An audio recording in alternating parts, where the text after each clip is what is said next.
جمعے کا دن ہے۔ حنزلہ جلدی میں موبائل اٹھاتا ہے اور دروازے کی طرف بڑھتا ہے۔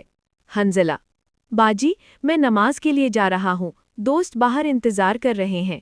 حفصہ نرمی اور محبت سے روکتی ہے۔ حنزلہ: بس 5 منٹ رک جاؤ، کیا آج تم نے سورت یاسین پڑھی ہے؟ حنزلہ تھوڑا پریشان ہو کر: باجی، نماز کا وقت ہو رہا ہے، بعد میں پڑھ لوں گا نا؟ حفصہ مسکراتے ہوئے سمجھاتی ہے: نہیں حنزلہ، جمعے کے دن سورت یاسین پڑھنے کی اپنی خاص برکت ہے۔ نبی صلی اللہ علیہ وسلم نے فرمایا، جو دن کے آغاز میں سورت یاسین پڑھتا ہے، اللہ اس کی تمام ضروریات پوری فرما دیتا ہے۔